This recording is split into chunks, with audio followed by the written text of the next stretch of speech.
విచ్చేసినారు. తెలంగాణ మహిళా రాష్ట్ర విద్యావంతుల వేదిక ప్రధాన కార్యదర్శి, విద్యావంతురాలు, వైస్ ప్రిన్సిపల్. అందుకే ఆ మేడం గారికి చిరు సన్మానం చేస్తున్నారు. మ్యామ్, ఇవాళ అంబేద్కర్ జయంతి ఉత్సవాన్ని పురస్కరించుకొని వేదికలు అలంకరించిన పెద్దలందరికీ, ఈ కార్యక్రమానికి చేసిన నా సోదరులందరికీ జై భీములు తెలుపుకుంటున్నాను. ఇవాళ పొద్దు నుంచి జరిగిన కార్యక్రమంలో నేను చాలా పదాలు వింటున్నాను. ఒకరు అణగారిన వర్గాలని, ఒకరు దళితులని, ఒకరు కుల సంఘాల పేర్లు, ఇవన్నీ చెప్తూ ఉన్నారు. ఇప్పటికీ మనము అంబేద్కర్ పుట్టి 134 సంవత్సరాలు అవుతుంది.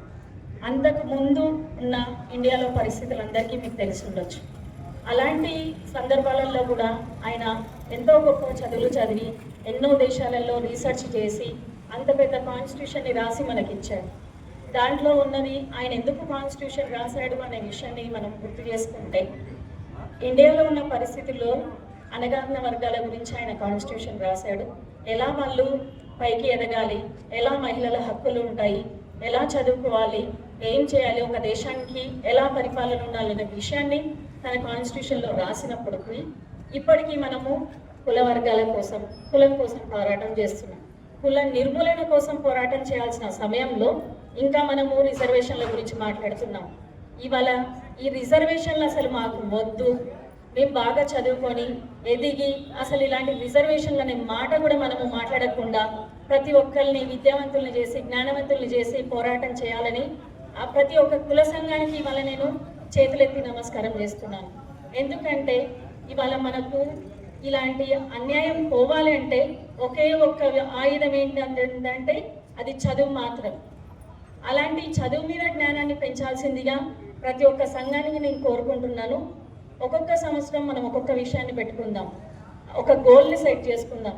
ఈ సంవత్సరం మొత్తంగా కొన్ని స్కూల్స్ కానీ కాలేజెస్ కానీ తీసుకొని వాళ్ళ ఫ్యూచర్ ఎలా ఉండాలి, వాళ్ళు ఎలా చదువుకుంటే ఏ స్థాయికి వెళ్తారు, ఎంటర్ప్రినర్స్గా వెళ్ళొచ్చు, ఐఏఎస్గా వెళ్ళొచ్చు, ఐపీఎస్గా వెళ్ళొచ్చు, ఇండస్ట్రియలిస్ట్ అవ్వచ్చు, అలా ఎలా అవ్వాలి, దానికి మనం ఏం చేయాలి, ఏ విధంగా కృషి చేయాలి అనేది అలా ప్రతి ఒక్క సంవత్సరం ఒక్కొక్క దాన్ని తీసుకొని మనం ఇంకా పైకి ఎదగాలని కోరుకుంటున్నాను. ఈ అవకాశం ఇచ్చిన పెద్దలందరికీ జై భీములు.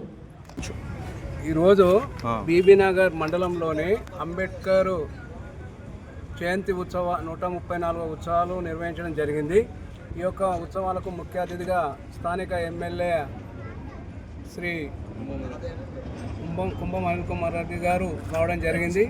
అదేవిధంగా ఈ కార్యక్రమంలో బీబీనగర్ ప్రముఖులు మరియు గోలి పింగళరెడ్డి గారు, అదేవిధంగా రామాంజనేయులు గౌడ్, అదేవిధంగా కాసు సత్యనారాయణ గౌడ్, అదేవిధంగా నరేందర్ రెడ్డి గారు, అదేవిధంగా పెంటయ్య గారు, అదేవిధంగా ఆర్య సమాజ జిల్లా అధ్యక్షుడు శ్రీనివాస్ గారు, బొక్క జైపాల్ రెడ్డి గారు, పిట్టెల అశోక్ గారు, శ్యాము గౌడ్, పుటాల శ్యామ్ గౌడ్ గారు, అదేవిధంగా దళిత సంఘాల నాయకులు అమరేందర్ గారు, సంజీవరావు గారు, అదే కట్ట ప్రభాకర్ గారు, రాజేందర్ గారి నాయకత్వంలో ఈ యొక్క ఉత్సవాలు నిర్వహించడం జరిగింది. ఈ ఉత్సవాల సందర్భంగా ఎమ్మెల్యే గారిని ఇక్కడ మా గతంలో 100 గజాల స్థలంను ఇచ్చిరు. ఆ స్థలంలో ఒక అంబేద్కర్ భవనం నిర్మించుకోవడానికి ఎమ్మెల్యే గారిని కోరడం జరిగింది. ఆయన కూడా నేను ప్రయత్నం చేస్తా అని మాకు ఇస్తాని హామీ ఇచ్చిండు.